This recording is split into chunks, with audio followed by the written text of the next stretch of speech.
이제 오늘부터 저희가 함께 살펴볼 내용은 이제 성례에 대해서 함께 살펴보려고 합니다. 성례가 무엇인지 아마 우리는 다 알고 있을 거예요. 그럼에도 불구하고 심지어 저희가 하이델베르크를 통해서도 성례를 한번 다 봤지만 어쨌든 책에 있는 내용이기 때문에 간단하게 그리고 또한 또 이제 깊이 있게 세례와 성찬이 어떠한 의미를 갖고 있는지 그리스도 안에서 또한 언약 안에서 교회에서 어떠한 위치를 차지하고 있는지 함께 살펴보도록 하겠습니다. 일단 개혁교회에서는 이 성례를 이제 은혜의 방편이다라고 이야기합니다.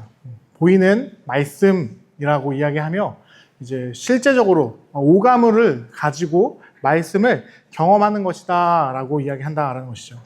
그래서 세례와 성찬에 대해서 기독교가 참 많은 논쟁들이 있었습니다. 심지어 종교개혁 이후에 이제 개신교가 갈라졌던 가장 첫 번째 이유도 이 세례와 성찬에 대한 문제였어요.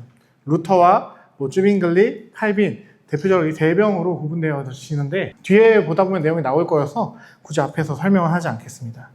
그러나 한 가지 사실에는 그래도 모두 다 동의했었는데 바로 언약에서 비록되는 하나님께 가까이 함이라는 어떠한 영적인 실체를 떠나서는 세례와 성찬을 이야기할 수 없고 올바로 이해할 수 없다라는 것을 이야기했다라는 겁니다. 그래서 성경에 따르면 세례와 성찬, 이 성례는 그리스도 안에서 자기 백성을 구원하시는 하나님의 사랑을 언약적으로 표현한 것이다 라고 이야기할 수 있습니다. 그리고 그 언약의 중심이자 목적은 바로 삼위 하나님께서 그 백성과 함께 하시는 하나님의 임재, 바로 다른 말로 하면 임마누엘이다라고 얘기할 수 있다는 것이죠. 사실 우리가 세례와 성찬을 통해서 우리가 경험하고 알아야 되는 것은 무엇이냐 다른 것이 아니라 하나님이 우리와 함께 하시고 계시다는 실제성을 누릴 수 있어야 한다는 겁니다. 그래서 이 내용을 잘 알았던 선지자였던 에스겔도 에스겔서 37장 27절에서 이렇게 이야기합니다. 내 처소가 그들 가운데 있을 것이며 나는 그들의 하나님이 되고 그들은 내 백성이 되리라. 예수님께서도 말씀하셨던 것처럼 하나님 나라는 여기 있고 저기 있는 것이 아니라 너희 안에 있다 라고 했던 그 표현처럼 하나님께서 이제는 우리 가운데 계신다.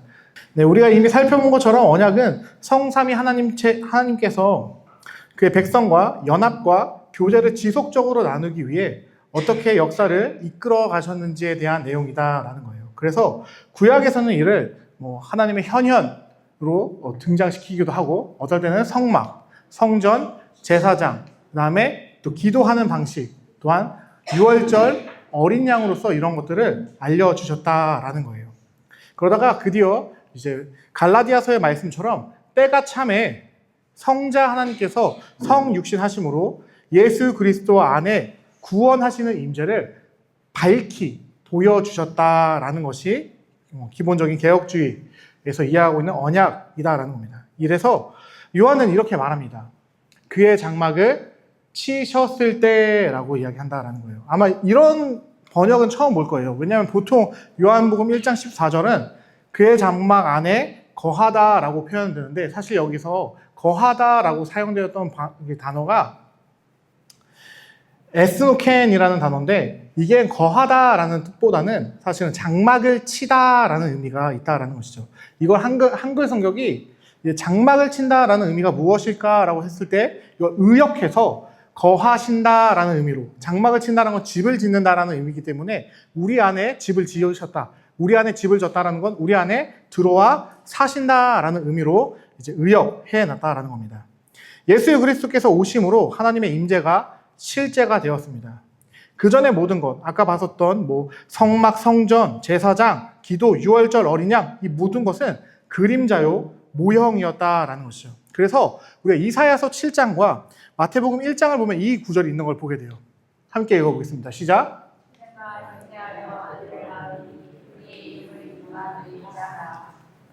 네, 우리 예수 그리스도를 향해서 하나님이 우리와 함께 하신다라는 이름을 지어라라고 가르치고 있는 것을 우리 또한 보게 된다라는 겁니다. 예수 그리스도로 말미암아 삼위 하나님의 우리와 함께 하심이 실제가 되었다라는 거예요. 그러나 예수님이 오신 건 사실 성경이 바라보고 있었던 최종적인 성취는 아닙니다. 진정한 임마누엘은 그러니까 처녀가 잉태한 아들이 이름이 임마누엘이 될 건데 그의 초림이 진짜 모든 것을 가져가는 그 임마누엘은 아니고 그것마저도 시작점이다라고 이야기한다라는 겁니다. 그래서 예수 그리스도의 부활과 승천 이후 주님께서 하늘 보좌 우편에 앉으신 이후에 성령 하나님을 우리에게 보내주심으로 말미암아 이제 성령으로 우리가 진정한 임마누엘 가운데 거할 수 있게 되었다라는 것이죠. 그래서 예수님의 말씀을 한번 보도록 하겠습니다. 요한복음 16장 7절 말씀인데요. 함께 읽어볼게요. 시작.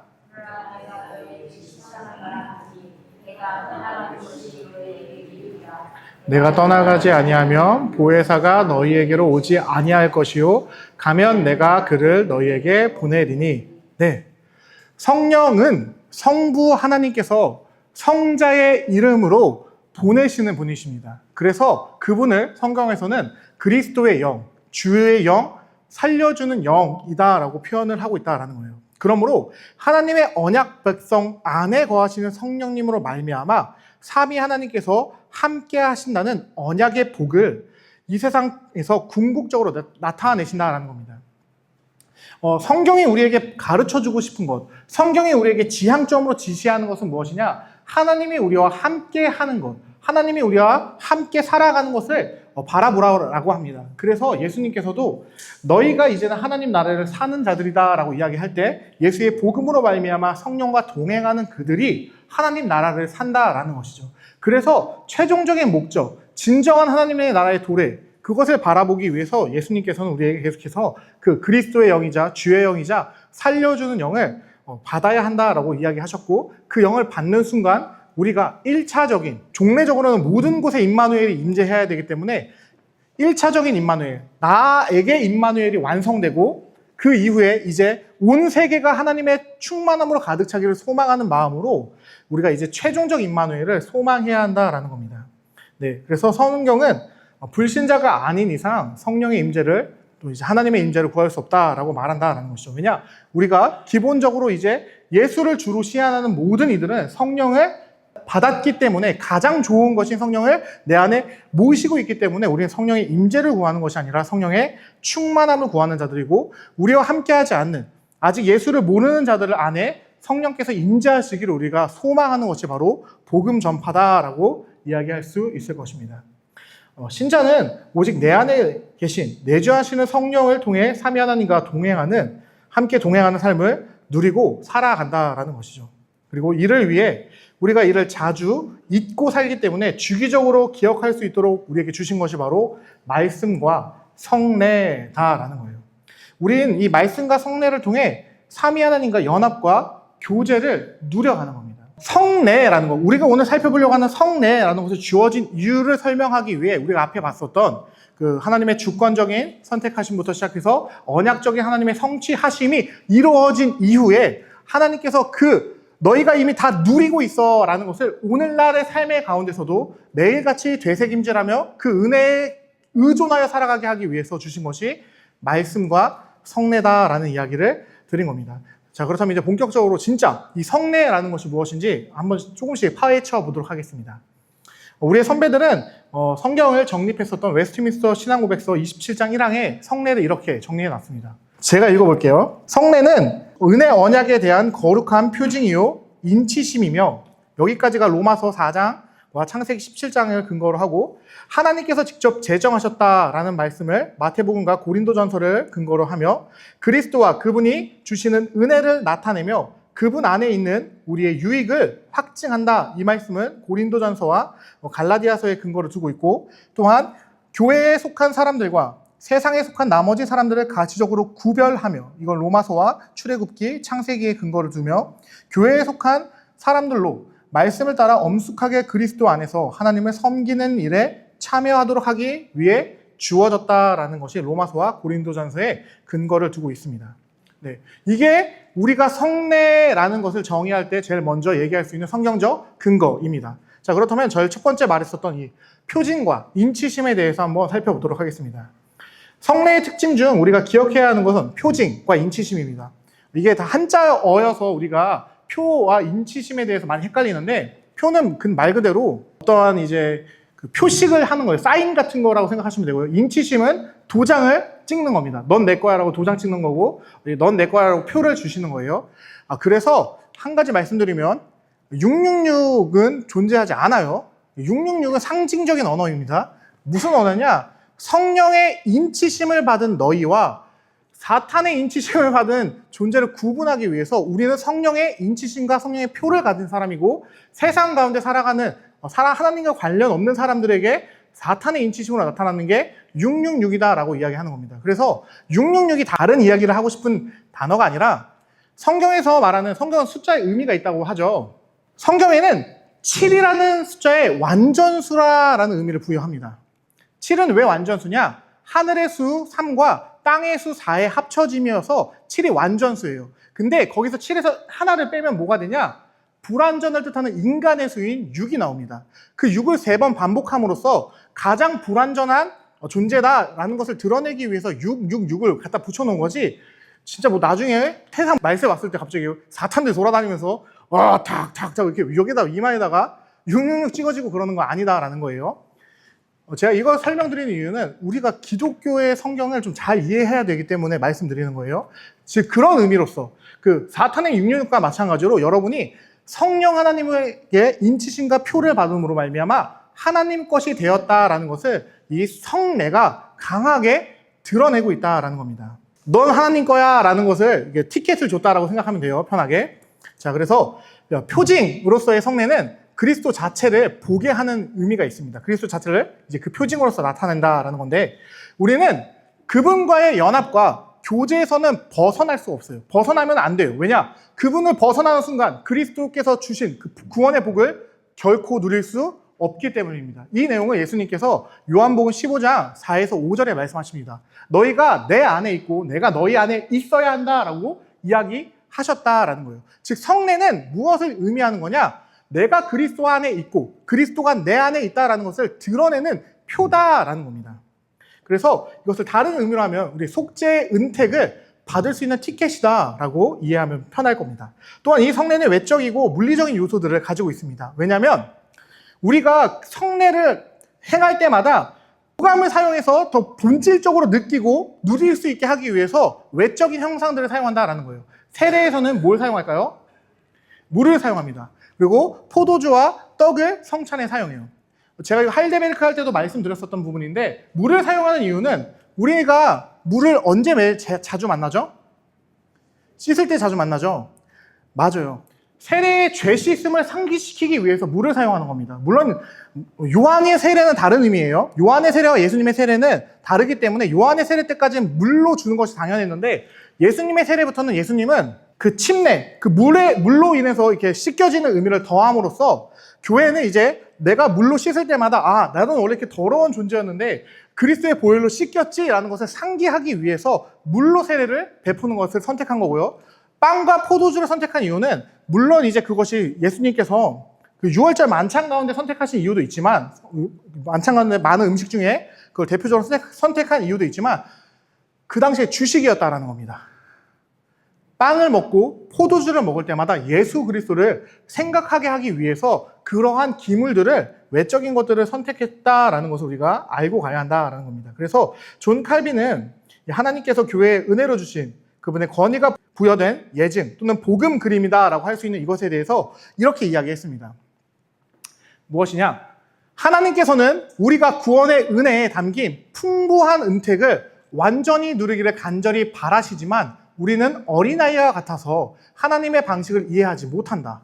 그래서 그분은 성경을 통해 명료하고 단순하게 복음을 전하기까지 우리의 연약함에 낮춰 주셨습니다. 우리는 단지 흙먼지와 같아서 그분의 또한 성례를 주셔서 자신의 은혜의 메시지가 우리의 의식 안에서 강화될 수 있도록 하셨다라는 거예요. 그게 무슨 말이냐? 하나님께서 우리가 이해할 수 있도록 우리의 언어로 성경을 줬어요. 성경 우리가 이해하기 쉽나요? 그렇죠? 가르쳐주는 자가 없으면 성경 자체를 이해하기가 어려워요. 그래서 하나님께서 또 뭘 주신 거냐? 그것보다 더 쉬운 복음을 아예 직관적으로 이해할 수 있는 성례를 주심으로써 은혜를 우리 안에서 강화시켜 가신다라는 이야기를 하고 있는 겁니다. 이거 어려우시면 손 들고 말해주세요.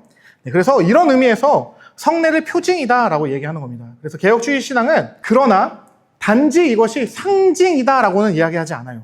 표징이라고 하면 우리가 단순히 그냥 뭐 기념하자 정도로 생각할 수 있는데, 성례는 단지 기념하는 것, 단지 기억하는 것을 넘어서 인치시는 것이다. 즉, 내 거야 너! 하고 완전히 도장을 쾅 찍는 의미도 있다라는 겁니다. 이는 성령님께서 믿음으로 성례를 받는 이들에게 성례를 사용하사 은혜를 전달하신다라는 의미인데, 즉 우리가 성례를 행하고 성례를 받고 또 성례가 진행되는 것을 볼 때마다 하나님의 은혜를 기억나게 하신다라는 것인데, 성례의 행위나 그 집행자에게 능력이 있어서 그런 것이 아니라 누구에게 능력이 있죠? 그 성례를 성례되게 하시는 성령 하나님께 능력이 있기 때문에 그 성례가 우리의 믿음을 강화한다라는 겁니다. 성령님께서는 말씀을 통해 회심함과 새롭게 함과 변화시키는 은혜를 전달하시지만, 또한 성례를 통해 뜻하신 은혜를 믿는 자들에게 적용하시는 일도 하신다라는 거예요. 기록된 말씀과 성례라는, 즉 보이는 말씀을 통해 병행하는 성령 하나님의 사역이 개혁주의에서 이해하는 성례에 대한 이해다라는 겁니다. 카톨릭은 성례 자체에 의미가 있어요. 카톨릭은 이 사제가 이거를 변화시킬 수 있는 능력이 있습니다. 마틴 루터가 얘기한, 그래서 공제시킵니다. 그 양옆 위아래 어딘가에 예수 그리스도의 살과 피가 임재하게, 그리고 아예 이것들이 싫었던 사람, 찌빙글리라는 사람이 있어요. 스위스에. 그 사람은 아예 의미 없다. 예수님이 기념하라고 했으니까 그냥 보면서 기념하면 되는 거다 라고 이야기했는데, 칼빈은 그들 모든 것에서 중간, 이 예식에는 의미가 없는 것이 아니라 우리를 변화시키시는 성령께서 그 예식을 사용하셔서 우리의 믿음을 강화시켜 나아가신다. 그것을 그래서 보이는 말씀으로써, 보이는 예수 그리스도의 전체로서 우리가 알게 하시고 깨닫게 하신다라고 이야기했다라는 겁니다. 그래서 이 성례는 두 번째로 이 세상과 그리스도인을 구별하는 표가 됩니다. 즉, 다른 말로 하면 성례는 그리스도인이라는 존재의 정체성을 알려주는 상징물이다라는 거예요. 교회에 속한 사람들과 세상의 나머지 사람들 사이에 보이는 이제 구별점이 바로 이 성례에 참여할 수 있냐, 참여할 수 없냐에 있다라는 겁니다. 무슨 의미냐? 신앙을 고백하는 사람과 고백하지 않는 사람의 차이를 성례를 통해 볼 수 있다라는 겁니다. 자신의 신앙을 고백하는 사람에게 세례를 베풀고 그 세례에 따라서 교회의 치리와 교회의 권리에, 그리고 교회가 원하는 바에 따라서 교육받기 원하는 사람들에게 뭘 베푸는 거예요? 성찬을 베푼다라는 겁니다. 그렇기 때문에 우리가 이것을 이해해야 한다라는 거예요. 정체성의 표시로서의 성례의 의의는 종종 기독교 문화, 크리스텐돔이라고 하는데요. 기독교가 전체적인 문화에서 주류를 이루는 사회에서는 볼 수 없어요. 무슨 말이냐? 솔직히 말해서 여러분들도 세례가 엄청 귀중하다고 생각하시나요? 그게 내 목숨을 걸어야 될 정도로 엄청 귀한 것이라고 생각하시나요? 또한 성찬이 여러분이 내가 수찬정지를 당하는 것이 엄청 내 인생의 큰 문제구나. 장로님들은 나에게 수찬정지를 명할 수 있는 분들이구나 라는 걸 인지하며 살고 계시나요? 우리는 그러지 못한다라는 거예요. 기독교가 주류 문화를 이루고 있는 사회에서는 성례 자체가 바닥을 깁니다. 그런데 선교지나 또한 1세기 당시, 그러니까 복음이라는 것을 믿는 순간 내가 살아가는 사회와 단절되는 그 사회에서는 완전 다른 양상을 보여준다는 거예요. 대표적으로 1세기 당시에 로마 시대 안에서 세례를 받는다라는 건 어떤 의미였을까요? 그렇죠. 죽는다라는 의미예요. 나는 더 이상, 여러분은 뭐 가장 가고 싶은 기업이 있을 거 아니에요? 청년들은 요즘에 한창 삼성이라는 얘기가 있었으니까 뭐 삼성 가고 싶을 거 아니에요? 기독교인이 되는 순간 삼성의 삼자도 끊을 수 없어요. 기독교인이 되는 순간 공기업은 들어갈 수도 없어요. 기독교인이 되는 순간 사회에서 음식도 사 먹을 수 없어요. 그래서 그런 의미 안에서 기독교인이 되는 순간 모든 사회가 끊긴다는 의미에서 그 666에서도 그런 얘기를 한 거예요. 사탄의 표가 있는 사람들만 음식을 살 수 있다. 이런 얘기를 거기서 나온 건데, 1세기 당시 로마에서 예수를 믿는다라는 건 내가 살아가는 가족과 내가 좋아했던 친구와 문화에서 끊긴다라는 의미입니다. 그 사람들에게 그래서 세례를 받을 때 그 신앙 고백을 묻는다라는 거예요. 다른 것이 아니라 예수만을 주로 섬기겠습니까? 라는 질문을 한다라는 겁니다.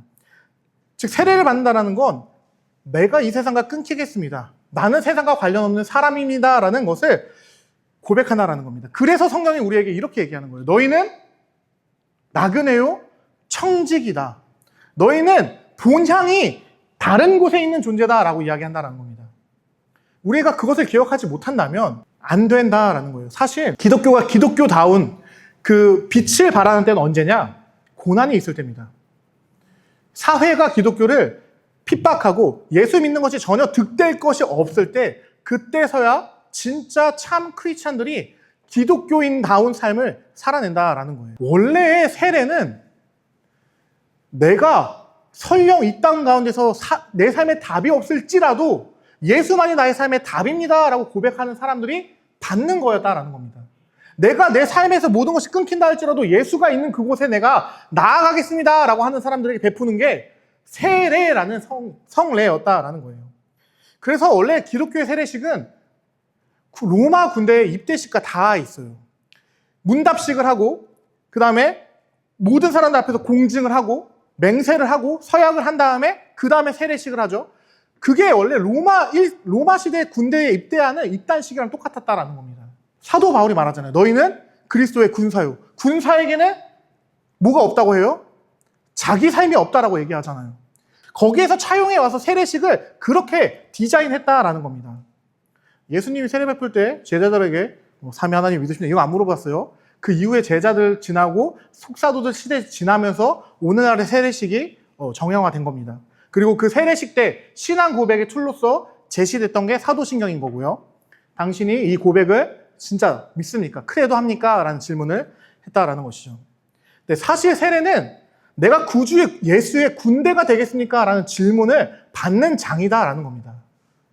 우리는 그 사실을 알면서 세례식에 참여해야 돼요. 그래서 사실 저는 지금도 우리 청소년부 친구들에게 분명히 말하는데, 내가 세례를 받겠다라고 말하는 건 교회가 나에게 요구하는 걸 반드시 나는 따르겠습니다라고 고백한다라는 겁니다.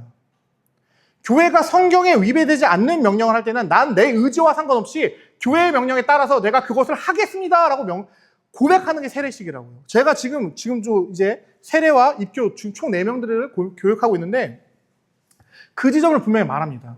너희가 그거 못하겠으면 세례 받지 말아라. 세례 못 받는다고 죽는 거 아니다. 세례 못 받는다고 구원 못 받는 거 아니다. 그러니 너희가 그 고백을 진심으로 할 수 있을 때 그때 가서 세례를 받았으면 좋겠다라고 저는 아이들에게 이야기한다라는 겁니다. 우리는 그래서 기억해야 합니다. 군인에게는 사사로운 것이 없습니다. 철저히 자신의 신앙을 고백하고 기독교의 신앙에 들어온 이는 그리스도를 위해 살든지 죽든지 살아내야 한다라는 겁니다. 우리는 사나 죽으나 주를 위해 사는 존재다라는 것이죠. 그래서 참 안타까운 것이 이 세례가 교회의 회원을 구별성을 드러낼 수 있어야 하는데 오늘날에는 그것이 안 되고 있다라는 거예요. 현재 교회에선 세례를 무슨 그냥 이벤트처럼 여깁니다. 그 나이 되면 받아야 되는 것처럼 여겨요. 어렸을 때 유아 세례 받았으면 나이 됐으면 당연히 입교해야 되는 것처럼 여겨요. 그 문화가 일단 오늘날의 한국 교회에서 없어져야 합니다. 나이 됐으니까 받는 게 아니에요. 그 당시에 14세는 성인이었습니다. 성인식을 치르는 나이가 됐을 때 그가 성인으로서 내가 이제는 이 세상에서 다른 것을 두는 것이 아니라 그리스도를 구주를 내 삶의 중심으로 두겠습니다. 나의 성인에서의 삶에서는 부모의 신앙으로 사는 게 아니라 내 신앙으로 살겠습니다라는 고백을 하는 게 세례식의 장이다라는 겁니다. 그래서 철저히 신앙 고백이 있어야 한다라는 거예요. 아무에게나 베풀어지면 안 됩니다. 그래서 어떤 교회들은 이렇게 얘기합니다. 오늘날에 진중 세례요, 그리고 세례교인이 늘어야 된다는 미명하에 막 교회들이 막 세례를 막 남발하니까 어떤 교회들이 이렇게 말해요. 세례가 세례교인을 구별하는 능력을 잃었다라고 하면서 정회원 제도를 만들어야 한다라는 이야기를 한다라는 거예요. 우리가 정회원 제도를 둬서 그 시험을 합격한 자들에게 정회원을 베풀자라는 이야기를 한다라는 겁니다. 무도는 너무 공감해요. 저도 진짜 그렇게 돼야 된다. 기독교가 더욱더 빡세져야 된다라는 생각은 하는데 전 사실 그럼에도 불구하고 정회원 제도를 만들기보다는 세례에 대한 교육을 다시 해서 바른 복음이 살아있던 시대만큼으로 세례의 가치를 올리는 게 더 중요하지 않겠는가라고 생각하는 사람입니다. 세례의 가치는 훼손할 수 없습니다. 종교개혁자들도 7성례 중에서 이 2개만 살려놨던 이유가 예수께서 직접 제정하신 성례였기 때문에 이건 살려놓은 거예요. 그렇다면 우리가 그 세례의 가치를 떨어뜨리는 것이 아니라 세례의 가치를 다시 올려야죠. 그 세례교인, 그 명칭이 아주 자부심이 있고 내가 정말 그리스도의 몸된 일원이 됐다, 접붙임 받았다라는 것이 뿜뿜할 수 있는 그런 교회가 되기를 간절히 소망합니다. 그래서 이런 걸 아는 사람들은 신자의 특권과 책임까지 알아간다라는 거예요. 성례란 하나님께서 자기 백성에게 그들의 사랑과 충성을 요구하시는 것입니다. 그렇게 의무와 책임이 있는 거예요. 그래서 저도 분명히 말해요. 너희가 이제부터 세례를 받는다라는 건 우리 청소년부 친구들에게, 그리고 또 작년부, 제가 이제 교육 디렉터를 한 다음부터는 작년부들에게도 반드시 말합니다. 의무와 책임이 있습니다. 그 의무와 책임을 질 준비가 되었을 때 세례를 받으셔야 합니다 라고 말하는데, 웨스트민스터 신앙고백서에서 이렇게 말합니다. 엄숙하게 말씀을 따라 그리스도 안에서 하나님을 섬기는 일에 참여해야 한다. 이것을 그래서 해석하면서 뭐라고 얘기하냐, 그리스도의 그 하나님의 섬기는 일을 어디가 알려줄 수 있죠? 내가 성경 보면서 알 수 없어요. 교회가 알려줄 수 있습니다. 그래서 그것을 알려줄 수 있는 장로님들과 당회에 7일을 받겠다라는 선언을 하는 게 사실은 세례를 받는 의미다라는 겁니다. 그래서 에베소서 4장 1절도 이렇게 말하는 거예요. 너희가 부르심을 받은 일에 합당하게 행하라. 우리는 내가 부르심을 받은 일에 합당하게 행하기 위해서 계속해서 가르침을 받아야 한다라는 겁니다. 그걸 잘 알아셔야 돼요. 지금 오늘날에는 제가 얘기하는 그 장로님들과 당회 그리고 교회의 7일을 받아야 한다라는 건 기본적으로 아주 탄탄히 성경의 가르침 위에 서 있는 교회의 형태를 이야기하는 거예요. 말씀 앞에서 겸손하신 장로님들의 7일을 우리가 받아야 한다라는 이야기를 드리는 겁니다. 또한 그래서 이 세례를 베풀 때 우리가 이렇게 고백을 해요. 성부와 성자와 성령의 이름으로 베푼다라고 하는데, 이것도 사실 헬라 원어로 보게 되면 이름으로가 아니라 에스토 오노마라고 하는데, 이 단어가 무슨 뜻이냐? 그의 이름 안으로라는 뜻입니다. 여러분이 이제 어떤 존재가 된다라는 거예요? 성부와 성자와 성령의, 참고로 이름은 자주 말씀드려요. 히브리 사람들에게 있어서 이름이라는 개념은 어떤 개념이냐? 존재성입니다. 자, 그럼 여기 존재라고 넣어볼게요. 성부와 성자와 성령의 존재 안으로 너희를 초대한다라는 의미입니다.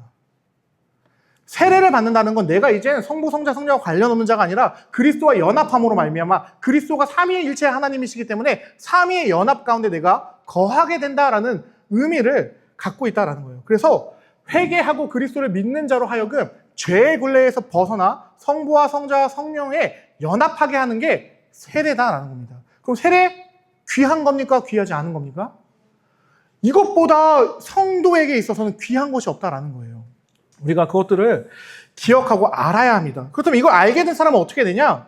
우리를 사랑하시고 속죄하신 그분께 신실하게 순종하고픈 깊은 열망이 우리 안에 스며들게 된다라는 이야기를 하는 거예요. 내가 이것을 깨달으면 깨달을수록 나에게 베푸신 그 삼위 하나님의 은혜가 크면 클수록 그 은혜에 감격하게 된다라는 겁니다. 그래서 성례는 은혜와 같이 가야 되는 거예요. 그래서 성례는 이 성례가 어떠한 의미를 갖고 있는지 분명히 선포가 된 이후에 그 성례가 거행돼야 되는 겁니다. 아, 이 세례가 어떠한 의미가 있는 것이구나 라는 것을 보며 내가 세례 받았던 것을 기억하고 또 누군가가 세례 받는 것을 보며 그 세례가 얼마나 가치 있고 귀한 것을 되새김질해낼 수 있어야 한다라는 거예요. 자, 그래서 마찬가지로 성찬도 우리를 날마다 우리의 십자가를 지고 우리 자신을 부인하고 우리를 대신 십자가에 못 박혀 죽으신 분, 그 예수를 따라가게 한다는 겁니다. 그래서 성례, 즉 세례와 성찬은 예수를 바라보게 하는 것이지 그거와 상관없이 그냥 교회 이벤트가 아니다라는 거예요. 우리가 성례가 행해질 때마다 누구를 봐야 되는 거냐? 나의 죄를 씻으신 그리스도의 보혈을 볼 수 있어야 되고 나를 그리스도 삼위 하나님과 연결시키신 예수를 볼 수 있어야 되며 그 성찬을 받아 먹을 때도 나를 위해 찢으신 그 몸을 기억해야 되고 나를 위해 흘리신 그 보혈을 기억하며 그것을 받아 먹을 수 있어야 한다라는 겁니다. 그렇기에 이 성찬에 참여하는 것도 우리의 의무이자 특권인 거예요. 성례를 통해 거룩을 사모해야 하는 의무가 있으며 성숙해지는 동기가 부여돼야 되는 게 당연히 개혁교회에서 시행되는 성례다라는 겁니다. 그래서 두 번째로 성례에 합당한 위치가 무엇인지 이제 보려고 합니다. 이제 성례의 위치를 알아야 한다라는 건데, 왜냐 성례의 위치를 알면 알수록 엄청난 가치를 발견하기 때문입니다. 일단 우리 주님은 불필요한 걸 우리에게 줬을까요? 안 줬을까요? 안 주셨습니다. 그분은 우리에게 필요한 것을 주시며 기억하고 기념하라라고 했습니다. 그렇기 때문에 우리가 이것을 할 때 대충 하면 될까요? 안 돼요. 우리의 마음을 점검하고 그것을 받고 그것을 볼 때 그것에 함께 참여해야 한다는 겁니다. 그리스도의 복음을 기억하면서. 그래서 이 성례를 무시하는 그런 행동과 태도는 우리가 반드시 버려야 할 것입니다. 이는 결과적으로 만약에 우리가 이것을 그냥 기념하면 되지, 이거 그거 가치 있나 이런 식으로 보게 된다면 결국 예수님의 말씀을 무의미하게 만든다라는 거예요. 그래서 일단 아까도 말씀드렸지만 성찬과 세례는 반드시 말씀이 선포되며 함께 동반되어야 합니다. 이 성례가 어떠한 의미를 가지고 있고 이것에 참여하는 여러분이 어떠한 의미로 이것을 받아야 하는지가 분명히 선포돼서 그 말씀이 내 마음을 찌르며 그것들이 나에게 다가와야 한다라는 거예요. 그래서 이것을 뭐라고 말한 거냐? 성례는 보이는 말씀이다 라고 이야기하는 겁니다. 우리가 고안해낸 무언가를 보는 것, 우리가 만들어낸 무언가를 보는 것이 아니라 성자 하나님께서 우리에게 주신 보이는 말씀, 성례 자체에 우리는 만족하며 그 성례로 예수를 만나야 한다는 거예요. 내가 예수를 만들어내고 내가 이게 예수야 라고 생각하는 게 아니라 예수께서 가르쳐 주신 그 방법대로 예수를 만나야 한다라는 겁니다. 또한 이 성례는 개인의 것이 아닌 교회가 선포하는 것은 우리가 반드시 알아야 합니다. 즉 무슨 말씀이냐? 교회가 세운 목회자가 아닌 자가 성례 베품이 될까요? 안 될까요? 안 된다라는 이야기를 드리는 거예요. 왜냐? 성례는 주민등록증과 같은 겁니다. 자, 주민등록증 누가 발급하죠? 국가가 발급하는 거죠.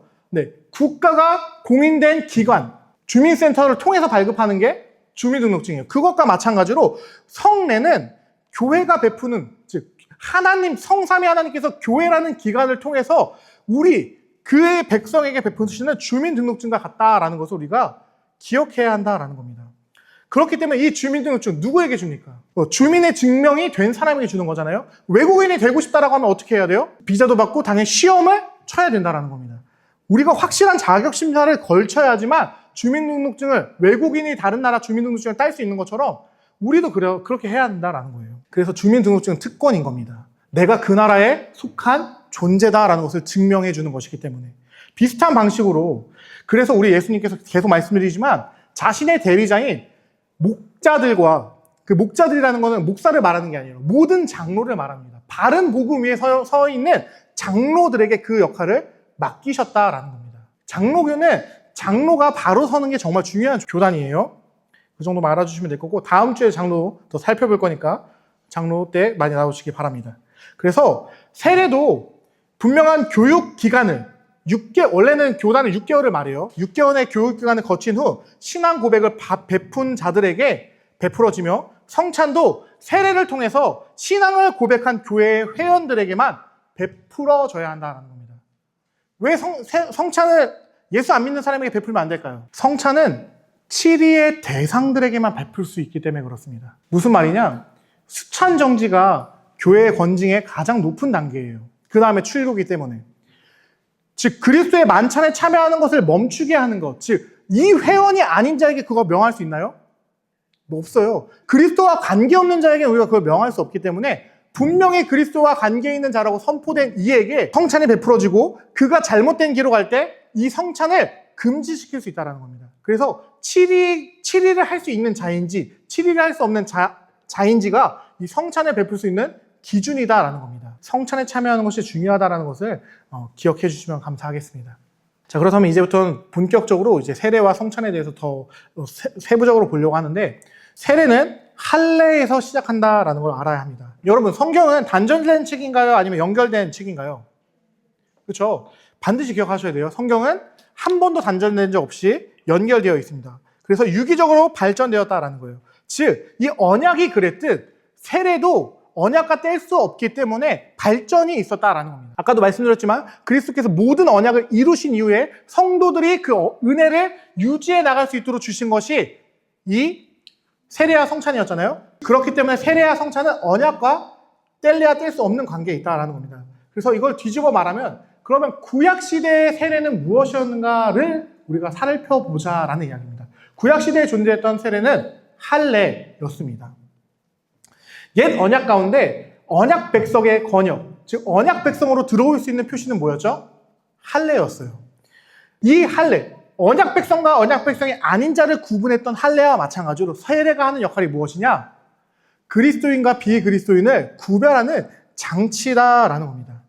창세기 17장 7에서 14절 내용을 봐도 알 수 있듯이 아브라함과 그 후손들에게 하나님께서는 너희가 이제는 내 은혜 언약의 대상이기 때문에 이것을 받아야 돼. 이것이 너희의 표징이자 인치심이야 라고 하나님께서 말씀하셨고, 또한 사도행전 7장 8절에서 스데반도 이 할례 언약을 이야기하며 이것이 세례의 연관성이 있다라는 이야기를 했습니다. 할례를 통해 이방인들도 아브라함의 언약 안으로 들어올 수 있었다라는 거예요.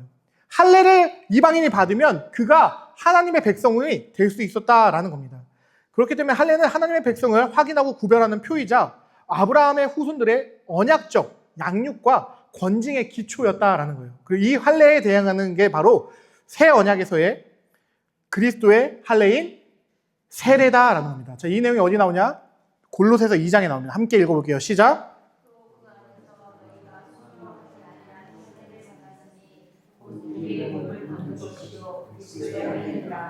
우리가 세례로 그리스도와 함께 장사되고 또 죽은 자들 가운데서 우리를 일으키시는 하나님의 역사를 믿음으로 말미암아 그 안에서 우리의 일으키심을 받느니라. 또 모세와 주의 부활로 죽은 너희를 하나님이 그와 함께 살리시고 우리의 모든 죄를 사하시고 우리를 거스르고 불리하게 하는 법조문으로 쓴 증서를 지우고 제하여 버리사 십자가에 못 박으시고. 네, 분명히 바울이 해석하기를 구약에 있었던 할례가 발전하여 세례가 되었다라는 이야기를 하고 있다라는 거예요. 그렇기 때문에 우리는 할례와 세례가 언약 안에서 점진적인 발전을 이루었기 때문에 원리적으로는 동일한 원칙을 가지고 있다라는 것을 이해해야 합니다. 은혜 언약 안에서 우린 성례마저 이해할 수 있다라는 것이죠. 우리는 할례를 넘어 이제 세례를 통해 옛 언약에선 감히 생각도 할 수 없었던 그리스도의 완전한 연합을 이루며 성삼위일체의 하나님의 이름 안에 거하게 되었습니다. 진정한 하나님의 임재, 삼위일체 하나님이 우리 가운데 임하셨다라는 것이죠. 근데 이걸 좀 착각하시면 안 되는 게, 여러분 머리에 물 떨어질 때 성령님 임하시는 거예요? 아니죠. 우리가 예수를 주로 시인할 때 임하신 거예요. 이건 무슨 말이냐? 세례는 하나님이 내 안에 계시다라는 것을 상징하는 표다라는 거예요. 자, 구분되시죠? 세례 안 받았어도 다 구원받은 사람인 건데, 세례를 통해서 하는 것은 무엇이냐? 내가 그 언약 안에 있는 사람입니다를 고백하는 겁니다. 내가 이제 그것을 당당하게 드러내고 싶습니다 라고 이야기하는 자들에게 세례를 베푼다라는 거예요. 숨기고 싶은 사람들 안 받아도 돼요. 그런데 내가 이제 난 진짜 예수님이 너무 좋아요, 난 예수님의 거예요 라는 걸 드러내고 싶은 사람들, 나는 그래서 예수님이, 성경이 말씀하시면, 성경의 말씀으로 장로님들이나 목사님들이 나에게 명령하시면 저는 아멘 하고 순종하겠습니다 라고 하는 사람들에게 베풀어지는 게 세례다라는 겁니다. 그래서 사실 세례교인은 교회가 요청하면 뭐 해야 돼요? 성경에 위배되지 않는 한 성경에 입각해서 순종해야 한다라는 겁니다. 잘 기억하셔야 돼요. 목사의 말에 순종하면 돼요? 안 돼요. 장로님 말에 순종해야 돼요? 아니에요. 성경에 입각한, 분명히 성경에서 이야기하고 있는 부분에서 이제 우리가 따라가야 한다라는 겁니다. 우리는 교회에 무조건 순종하는 게 아니라 말씀에 순종하는 사람들입니다. 그래서 이제 로마서 6장 3절과 갈라디아서 3장 27절에 이렇게 말합니다. 무릇 그리스도 예수와 합하여 세례를 받은 우리는 그의 죽으심과 합하여 세례를 받은 줄 알지 못하냐? 우리가 이미 예수와 하나가 됐다는 걸 분명히 선포하고, 갈라디아서에서는 누구든지 그리스도와 합하기 위하여 세례를 받는 자는 그리스도로 옷 입었다라고 우리에게 선포해 주고 있다라는 겁니다. 세례는 삼위 하나님과 영원히 함께 한다라는 상징이다라는 거예요. 얼마나 영광스러운 거예요. 내가 이제 하나님과 뗄래야 뗄 수 없는 사이다라는 것을 증명하는 게 세례다라는 겁니다. 그리고 여기서 끝나는 게 아니라 아까 제가 뭐라고 말했죠? 물이 씻는 힘이 있는 것처럼 이 세례를 통해서 우리는 죄 씻음을 또한 기억한다라는 겁니다.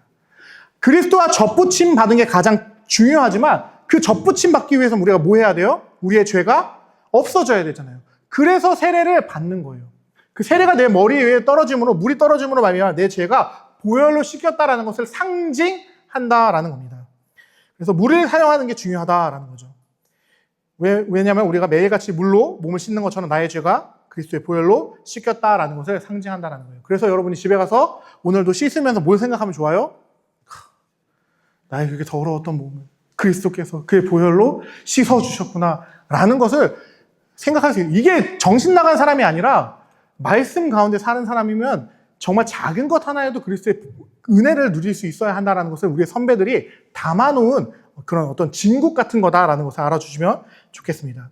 다시 말씀드리지만 그 물에 힘이 있는 게 아니에요. 저도 집에 가서 그거 막 하면서 그 생각하라고 했지만 여러분이 그 물로 씻을 때 막 그리스도의 보혈로 변해가지고 막 죄가 씻기는 거 아니에요. 아시겠지만 성령께서 그 세례 당시에 그 물을 사용하셔서 그냥 그렇게 해 주신다라는 겁니다. 정말 그때 일어나는 것도 아닐 뿐더러 그렇게 했던 것을 상징한다라고 기억해 주시면 될 것 같아요. 그래서 이렇게 중요한 세례 개념을 아무에게나 베풀면 안 된다라는 거예요. 그래서 저는 아까도 말씀드렸지만 세례를 넘어 정회원을 만드는 걸 좀 반대합니다. 세례를 넘어 정회원이 있는 건 세례 교인은 안 중요하다는 의미가 된단 말이에요. 세례 교인이 안 중요한 게 아니라 세례 교인이 중요하다는 것을 높였으면 좋겠습니다. 우리 선조들을 넘어 말씀의 권징에 복종하고 교회의 양육을 받는 그런 교회들이 되게 간절히 소망합니다. 자, 그렇다면 이제 중요한 포인트인데 유아 세례에 대해서 한번 생각해 보려고 합니다. 아주 뜨거운 감자죠. 어떤 이들은 유아들은 세례를 주면 안 된다라고 이야기해요. 왜냐하면 그들은 신앙을 고백하지 못하기 때문에 어떻게 유아들에게 세례를 줄 수 있냐라는 이야기를 합니다. 세례가 할례의 영속성이다라고 아까 제가 말씀드렸죠. 자, 할례 몇 살 때 받죠? 난지 8일 만에 받아요. 자, 그 지점을 생각하면서 우리가 한번 들어보겠습니다. 유아 세례가 베풀 수 있는 이유는 바로 그 할례에 근거합니다. 난지 8일 만에 할례를 베풀었던 것처럼 우리가 언약 안에서 그를 언약 백성으로 선포하며 어린아이에게도 세례를 베풀 수 있다라는 겁니다. 그렇다면 도대체 유아에게 세례를 베풀 수 있는 근거는 무엇이냐? 유아의 신앙이 아니라 그 부모와 또한 교회와 그 성례를 집례하는 목회자에게 찾는다라는 거예요. 유아 세례는 유아에게 찾는 게 아니라 부모와 교회와 목회자에게 그걸 찾습니다. 왜냐하면 옛날에 지역교회라 함은 어떤 교회였을까요? 태어나서 죽을 때까지 가는 교회였어요. 과거에는 지역 이동이 쉬웠을까요? 어려웠을까요? 세례를 처음 정립할 때까지만 해도 지역을 이동한다는 개념은 없었습니다. 심지어 유럽은 농노였죠. 농노. 농민이 아니라 농노라고 불렀습니다. 왜냐하면 지역 이주권이 없었기 때문에 당연히 내가 태어난 곳에서 죽는 게 당연했어요. 그렇기 때문에 유아들에게 세례를 베풀면서 무엇을 고백했던 거냐? 그 부모가 자녀에게 신앙을 교육할 것을 명하고 그 교회가 함께하는 교회가 그 아이가 자라는 동안 신앙을 함께 책임져 줄 것을 이제 서약하고 그리고 그것을 성례를 베푼 목회자가 그 아이가 태어나서 죽는 순간까지 그의 신앙을 책임지겠다는 고백 속에서 유아 세례를 베풀었다라는 겁니다. 그러면 만약에 그 아이가 신앙에서 비껴나가면 누구 책임이에요? 부모만 책임이에요? 아니에요. 그 교회와 목회자에게까지 책임이 있다라는 것을 삼중, 그러니까 증인을 3명을 세운 거예요. 그렇게 해서 나아간다라는 겁니다. 아까도 말씀드렸지만 세례 자체가 구원의 효력이 있는 거 아니죠. 세례 받는다고 구원받는 거 아니에요. 그렇기 때문에 우리의 선조들은 세례 자체에 구원의 효력이 있는 것이 아니라면 이 아이들에게 세례를 베풀므로 말미암아 할례를 통해서 이 아이들도 언약 안에 있다라는 것을 선포했던 것처럼 이 아이들에게 부모와 교회와 목회자의 신앙으로 이 아이도 언약 백성 안에 있다는 것을 선포하고 우리가 길러 나아가자라는 이야기를 했다라는 겁니다. 왜냐? 구원은 어차피 예수 그리스도를 믿는 믿음, 예수 그리스도의 공로에 있는 것인데 이 아이가 그 공로를 붙잡을 수 있도록 우리가 잘 가르쳐야 되지 않겠냐라는 한마디로 사실 사회적 합의였었다라는 거예요. 이 아이가 예수 믿는 자로서 잘 자라기를 또한 거기에 플러스 하나님께서 이 아이를 잘 믿음 안에서 자라게 해주시기를 바라는 이제 소망이 담긴 그런 예식이다라는 겁니다. 자, 그런데 어떤 분들은 또 이렇게 질문할 수 있어요. 분명 세례는 신앙을 고백하는 자들에게 베풀어줘야 한다 했는데 그럼 그들이 예수를 믿어야 되는 거 아니냐라고 물을 수 있습니다. 그러나 그들이 유아들은 아직 온전히 발달한 게 아니기 때문에 세례를 먼저 베풀고 그래서 하는 게 뭐예요? 그들의 신앙을 고백할 수 있을 때 하는 게 뭐예요? 입교를 시키는 겁니다. 교회에 가입시키는 신앙의 고백의 순서를 만들어 놨다라는 거예요. 교회가 아무 생각 없이 행동하지 않았다라는 것을 알아주시면 좋겠고 또한 또 어떤 분들도 이렇게 물어볼 수도 있어요. 어쨌든 간에 세례를 받은 사람이면 그 정도로 신앙을 고백한 사람들인데 자신의 신앙을 고백했던 사람들인데 그들에게 구원이 없다라고 말하면 좀 안 되지 않습니까? 라고 하는데 사실 그거는 말이 안 되는 소리입니다. 왜냐하면 우리는 외적인 것을 보고 세례를 베풀어요. 그렇죠? 저희 속일 수 있어요? 없어요? 있어요. 너무 속일 수 있기 때문에 무조건 세례받은 사람이 구원받는다라는 등식은 옳지 않다라는 이야기를 드리는 겁니다. 중심을 보시는 하나님만 그 세례받은 자의 중심을 아신다라는 거예요. 그만큼 대신 교회가 관심을 기울이고 어떻게 해서 최대한 안전하게 세례를 베풀긴 해야 된다라는 겁니다. 그래서 반드시 우리가 기억해야 되는 게 교회 안에는 알곡과 가라지가 있다라는 거예요. 세례받은 자 안에도 알곡과 가라지가 있습니다. 세례가 구원이 아니다라는 것을 우리가 기억하며 교회가 아무리 검증해도 우린 사람이기 때문에 실수할 수 있다라는 거예요. 인간의 구원은 오직 하나님만 아십니다. 심지어 장로 직분을 받은 이도 천국 못 갈 수 있어요. 목사 직분을 받은 사람도 하나님 나라 못 들어갈 수 있습니다. 우리는 반드시 그것을 기억해야 한다는 겁니다. 유아에게 세례를 베푸는 건 아주 중요합니다. 믿음으로 베푸는 것이기 때문이다라는 거예요. 세례를 받아도 구원 못 받을 수 있지만 내 자녀가 내가 구원받은 자라고 확신하는 것처럼 나의 자녀 또한 그리스도께서 붙잡고 있다라는 믿음 가운데서 그것을 베푼다라는 겁니다. 할례가 어떻게 주어졌냐? 가족에게 주어졌던 것처럼 약속의 상속자들에게 할례가 주어졌던 것처럼 우리 아이들도 구원의 은혜 가운데 있다라는 믿음으로 그 아이에게 세례를 베푼다라는 거예요. 하나님께서 이 아이를 붙잡고 놓치지 않길 바라는 믿음으로 그 아이에게 세례를 베푼다라는 겁니다. 그래서 계속 말씀드리지만 세례를 베풀 때 교회와 목회자가 같이 끼는 이유가 무엇이냐? 건강한 신앙인을 자라도록 관심을 갖고 같이 키우겠다라는 의미로 뭐예요? 공증하고 같이 서약하는 겁니다. 여러분 다 일으켜서 서약시키잖아요. 서약하십니까? 여러분 서약하셨으면 뭐 해야 되는 거예요? 다음 세대 교육이 그래서 중요하다는 겁니다. 유치부 아이들, 초등부 아이들, 청소년부 아이들 모두에게 관심을 가지며 그 아이들, 이 아이들이 하나님 안에서 잘 자라고 있는지를 우리는 계속해서 체크해야 된다는 거예요. 그래서 이 유아 세례가 중요한 겁니다. 교회가 관심, 즉 사랑 안에서 베푸는 거기 때문에 교회가 하나됨 안에서 이 유아 세례식을 진행하는 것이기 때문에 중요하다는 것 기억해 주시면 좋겠습니다. 그래서 아까도 말했지만 세례는 일생에 단 한 번만 베풀어져야 합니다. 그렇죠. 우리 아이들 잘 자라고 있는지 계속 체크하셔야 돼요. 일생에 단회적이기 때문에 그 어른 돼서 다시 세례 받고 싶다고 해서 세례를 베풀 수 없다라는 거예요. 심지어 종교개혁자들이 그렇게 카톨릭을 싫어했는데도 불구하고 카톨릭에서 받은 영세 인정했을까요? 안 인정했을까요?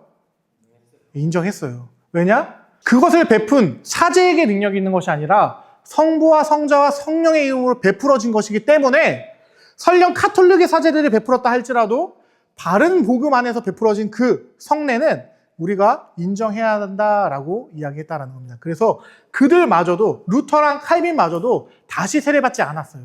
심지어 분명히 있었겠죠. 그 세례 싫어하는 사람이 있었을 거 아니에요. 우리 카톨릭을 완전 결별했는데 어떻게 카톨릭의 세례를 인정하냐. 다시 세례 받자. 그게 제세례파입니다. 제세례파가 카톨릭의 영세를 인정하지 않고 다시 세례를 받아야 한다라고 주장했다가 모든 종교개혁자들에게 이단이라고 물매를 맞았던 사람들이었어요.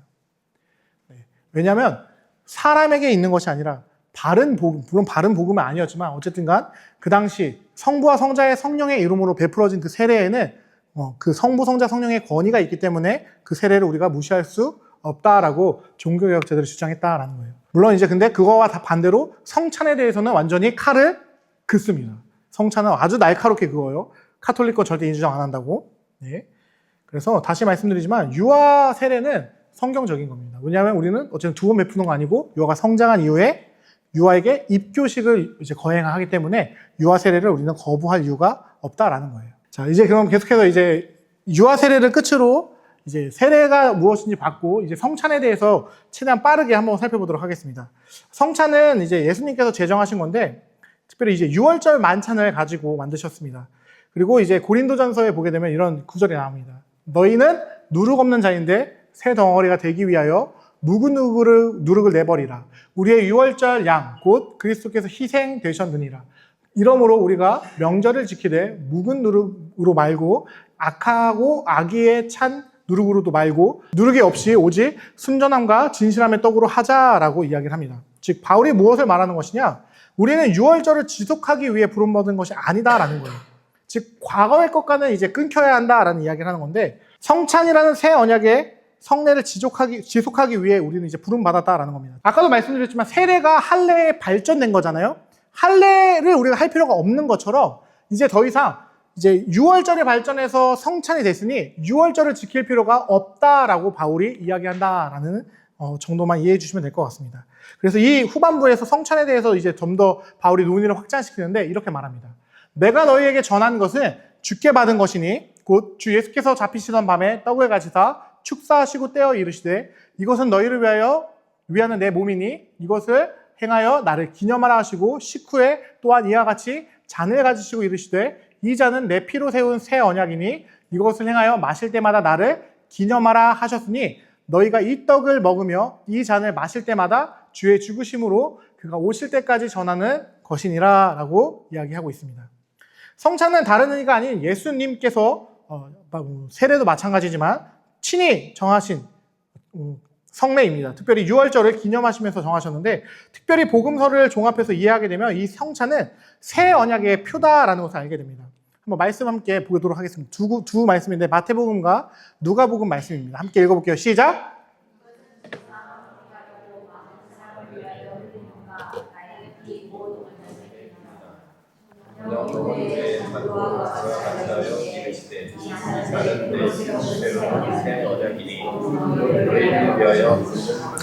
예수님께서는 정확하게 모세가 시내산에서 언약식을 체결하면서 너희를 위하여는 언약의 피니라 라고 하면서 그 피를 뿌렸던 장면을 정확하게 사용하시면서 이 성찬은 내가 너희를 위해 새롭게 세우는 새 언약의 표다라고 심지어 곧 너희를 위하여 붓는 것이다. 모세의 표현을 그대로 사용하시는 것을 우리는 보게 됩니다. 그래서 옛 언약의 상징이 6월절 만찬 중 그 세 번째 식탁에서 나오는 무교병과 그리고 그 세 번째 식탁과 네 번째 식탁 사이에서 먹는 기쁨의 잔인 포도주를 사용하셔서 새 언약을 체결하셨다라는 겁니다. 이는 출애굽기란 역사적 사실이 종되었던 이들이 자유인이 된 사건, 즉 그리스도의 대속을 통해 죄의 종이었던 우리가 이제 의로운 자로 변하는 사건을 예표했었다라는 것을 보게 된다는 거예요. 출애굽기라는 그 역사적인 사건이 그냥 우리가 흘려볼 그런 사건이 아니라 하나님께서 사용하신 그 우리 그리스도가 어떠한 일을 이룰 건지, 그래서 6월절이 중요한 거고요. 우리가 죄의 종이었는데 이제는 그리스도로 말미암아 죄의 종에서 벗어난 것처럼, 패스오버한 것처럼 6월절이 그렇게 이루어진 것처럼 너희에게도 그거 일이 성취되었다라는 것을 가르쳐주고 있다는 겁니다. 그래서 이 가르침을 알고 있었던 바울이 무엇을 말하는 거냐? 더 이상 너희는 날과 달과 해를 지키지 않아도 된다라는 이야기를 한다는 겁니다. 왜? 모든 것을 예수께서 성취하셨기 때문이다라는 거예요. 우리가 성찬을 그 6월절에서 가져오지만 6월절에서 가져온 이유 자체가 무엇이냐? 모든 구약에 있었던 언약이 예수로 말미암아 다 성취됐다는 것을 예수님이 아예 직관적으로 보여주신다라는 거예요. 무슨 의미인지 이해가 되시나요? 예수님이 사용할 수 있는 기물들이 많아요. 그 당시에 사용할 수 있는 게 정말 많은데 굳이 6월절에 먹는 누룩 없는 빵을 사용하신 이유가 거기에 있다는 겁니다. 우리는 뭐 카스테라를 먹고 있기 때문에 어떤 느낌인지 모르지만 그 누룩 없는 빵을 먹으면 입이 엄청 텁텁하고 물이 엄청 필요해요. 고난의 쓴 잔이다라는 것을 기억하게 해주면서 모든 그 구약에 있었던 언약이 나로 인해 성취됐고 그래서 이것은 너희를 위하여 내가 흘리는 새 언약의 피다라고 확증을 해주셨다라는 것을 우리가 알아야 한다라는 거예요. 그래서 이 성찬은 그리스도가 임재하는 순간이다라는 겁니다. 새 언약의 교회는 교회의 생명과 소망의 중심이 갈보리 십자가에 있다라는 것을 우리는 기억해야 합니다. 교회는 예수 그리스도와 그분께서 십자가에 달려 죽으심에 대한 복음을 설교하고 그분을 기념하는 성찬을 거행함으로써 그분의 죽으심을 그분의 오실 때까지 선포해야 한다라는 거예요. 자, 우리 그렇다면 그리스도를 기념한다라고 이야기하는데 그러면서 우리가 이 성찬을 지나간다라고 하는데 이것이 무엇이냐? 그의 죽으심과 부활하심 우리는 이 성찬을 통해서 기억해야 한다라는 겁니다. 그러나 아까도 분명히 말씀드렸지만 이걸 그냥 기억할 거라면 이렇게까지 우리가 엄숙하게 지킬 필요가 있을까요? 그냥 기억할 거라면 어린아이들도 참여시키고 그냥 지나가는 사람들도 참여시키고 이거 너무 좋잖아요. 이걸 가지고 교육시키기. 아무나 다 참여시키면 될 건데 굳이 우리가 그러지 않고 세례를 통해서 이 교회로 입교한 자들에게만 베푸는 이유가 뭘까요? 그거를 생각해보자라는 겁니다. 기독교의 진리를 전혀 알지는 못하는 사람들은 교회의 성찬을 그냥 아무에게나 주면 되는 기념이다. 찌빙글리 아저씨가 얘기하는 것처럼 얘기할 수 있지만 성찬은 단지 기념을 위한 것이 아니다라는 거예요. 예수님께서 굳이 직접 제정하신 이유가 있다라는 겁니다. 바로 성찬 가운데서 예수께서 실제적으로 임재하시기 때문이다라는 겁니다. 이는 아까도 말했던 카톨릭이 말하는 것처럼 저 빵과 포도주가 예수님으로 변한다라는 뜻이 아닙니다. 또한 저 빵과 포도주 근처, 양옆 어딘가에 예수님이 오신다라고 말하는 루터와 같은 이야기도 하는 것이 아니에요. 성령 하나님으로 말미암아 그 아무것도 아닌 빵과 포도주가 내가 먹고 마실 때 그것이 내 안에서 성령의 임재와 성령의 역사함으로 말미암아 예수 그리스도의 살과 피로서의 효능을 나타낸다라는 겁니다. 그래서 이것을 칼빈은 영적 임재라, 바로 성령 하나님의 임재하심이다. 성령으로 말미암아 그리스도께서 여기 함께 하신다라는 의미를 얘기하겠습니다. 그래서 바울도 이렇게 이야기합니다. 우리가 축복하는 바, 축복의 자는 그리스도의 피에 참여함이 아니며 우리가 떼는 떡은 그리스도의 몸에 참여함이 아니냐. 잘 기억해야 돼요. 저 말을 가지고 바울이 얘기하는 바, 축복하는 바, 즉 목회자가 그것을 가지고 축사할 때 성령께서 그것을 사용하신다라는 의미로 전체적인 문맥 가운데서 우리는 이해해야 한다라는 겁니다. 그리스도의 몸과 피의 성찬은 그리스도의 속죄하시는 죽음 안에서 그분께서 보증하신 은택에 참여하는 것을 의미합니다. 많은 영적 실체들이 떡을 먹고 잔을 마심으로써 표시되고 인쳐진다라는 거예요. 근데 성찬은 성령 하나님께서 그분의 능력으로 아무것도 아닌 빵과 아무것도 아닌 그냥 포도주를 믿음으로 받아 먹는 자들에게 영적으로 그리스도의 살과 피가 되게끔 역사하신다라는 겁니다.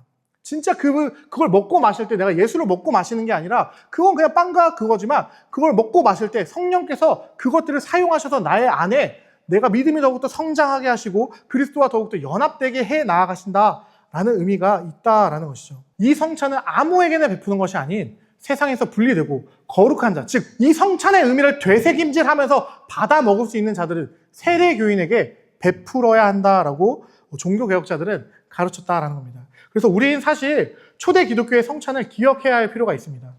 여러분 요즘에 성찬 다 어떻게 받으시죠? 앉아서 받죠. 그냥 앉아서 받긴 하는데, 자, 장로님들이 다 쪼개져 있는 빵과 다 따라져 있는 잔을 나눠주시죠. 원래 초대교회뿐만 아니라 개혁교회는 어떻게 성찬을 진행할까요?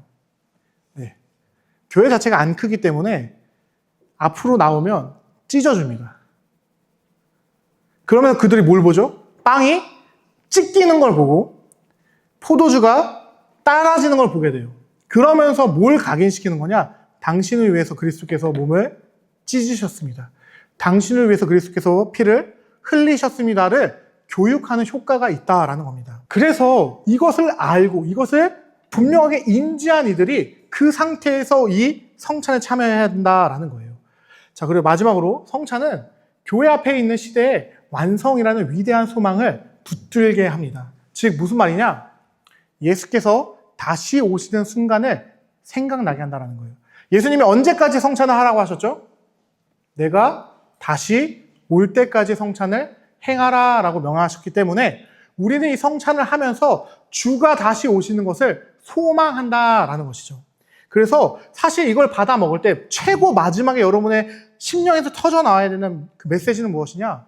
아멘, 주 예수여 어서 오시옵소서 라는 소망으로 우리는 성찬에 참여해야 한다는 거예요. 자, 다시 말씀드립니다. 그렇다면 이 식탁에 누가 참여할 수 있냐? 역사적으로는 계속 말씀드립니다. 성찬은 세례받은 자들만 참여할 수 있습니다. 세례를 통해 그리스도의 몸과 하나 되고 그 양육과 권징으로 이끌림을 받는 이들은 합당하게 참여할 수 있다라고 판단되기 때문에 그들에게 이것을 주고, 그리고 그들이 합당하지 않게 받아 먹으면 교회가 뭐 할 수 있는 거예요?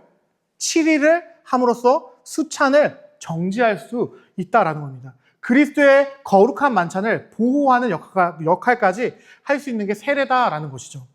성찬은 계속 말씀드립니다. 단지 교육을 위해서 존재하는 것이 아닌 종말론적으로 그리스도의 상을 생각하며 그 상에서 그가 다시 베풀어 주시는, 내가 너희와 다시 그 나라에서 포도주를 먹기까지 다시는 먹지 않겠다라고 말씀하셨던 그 예수의 말씀을 기억하며 그 나라가 오면 주님께서 따라주시는 포도주를 마실 것을 기대하며 나아가는 게 우리의 성찬이 되어야 한다라는 겁니다. 자, 그래서 그러므로 구원의 믿음이 없이는 이 성찬에 참여하면 안 됩니다. 그러나 참된 믿음은 성찬을 올바르게 하는데 필요한 전부는 아닙니다. 자, 한번 우리 말씀 함께 보겠습니다. 고린도 전서 11장 27절부터 31절 함께 읽겠습니다. 시작. 그러므로 누구든지 주의 떡이나 잔을 합당하지 않게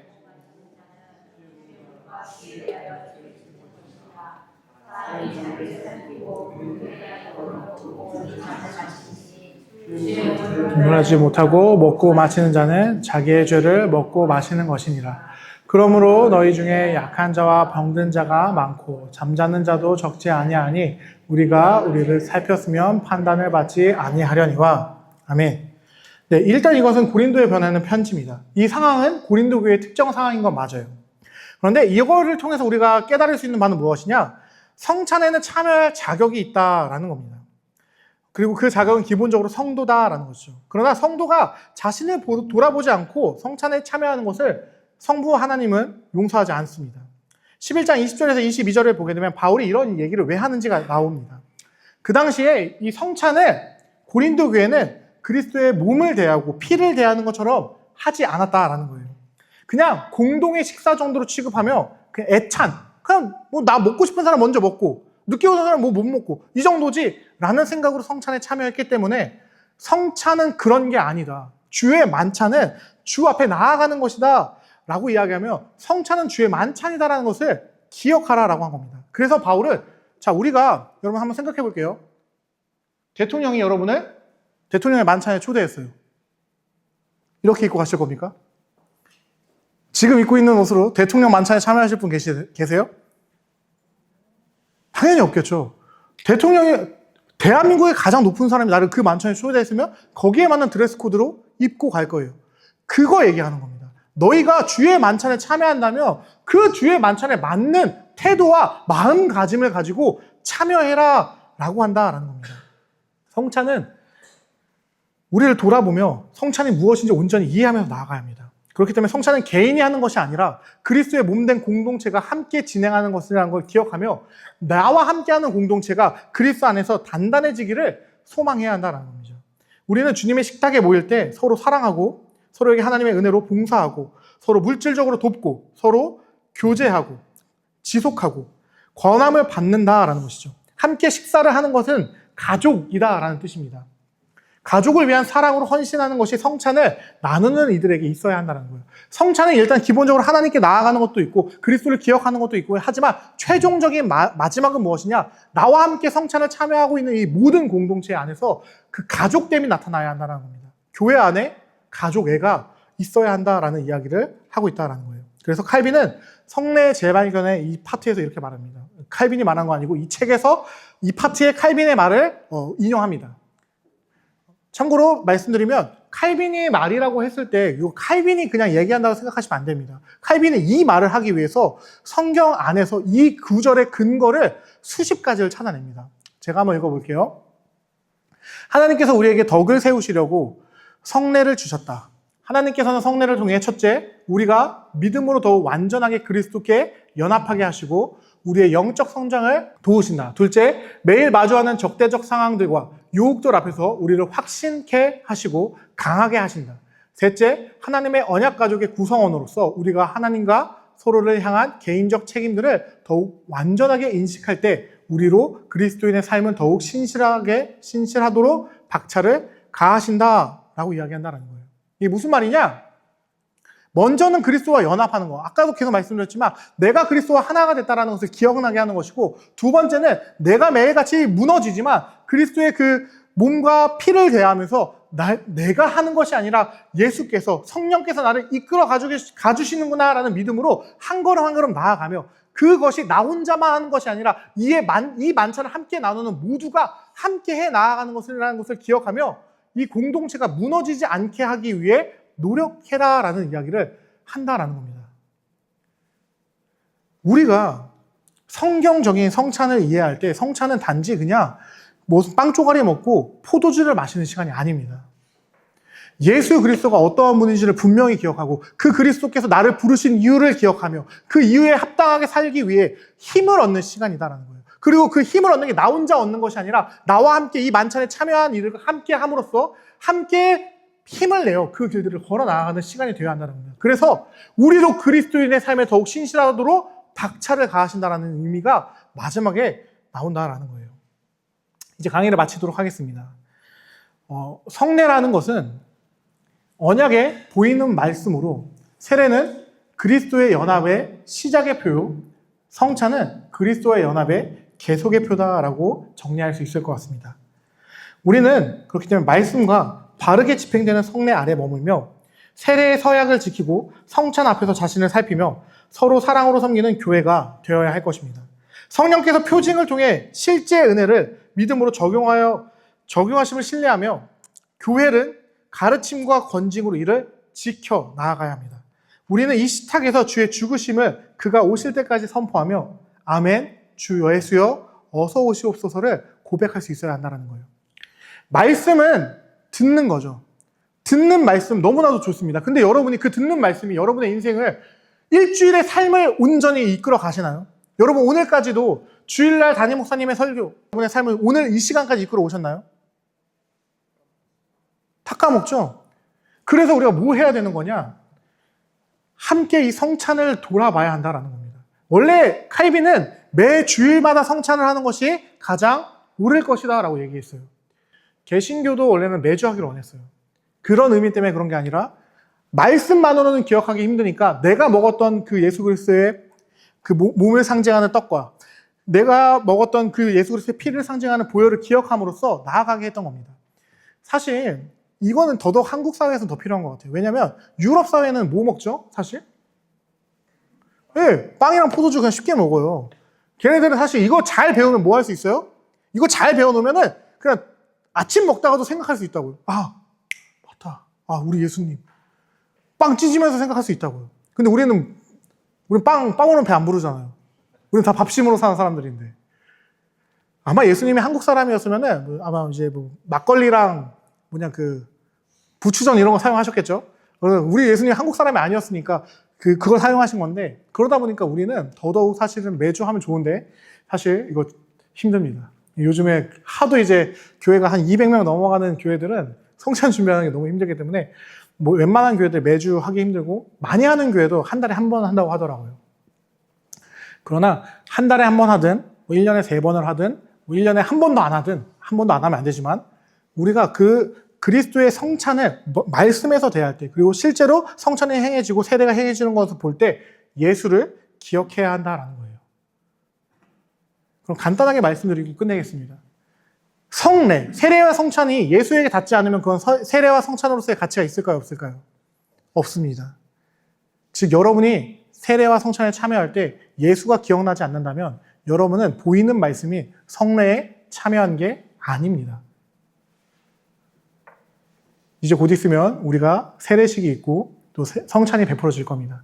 여러분이 이번 이 세례식과 성찬이 베풀어질 때 여러분이 받았던 그 세례를 되새김질하며 이 성찬에 참여하면서 그리스도의 죽으심과 부활하심, 다시 오실 것임을 묵상하는 귀한 시간이 되었으면 좋겠습니다. 그리고 가능하시면 이번에 세례받는 두 친구들에게 꼭 가서 너무 축하한다 라고 한번 인사해 주시는 우리 선배들이, 어른들이 되어주시면 좋겠다라는 말씀드리면서 강의를 마치도록 하겠습니다.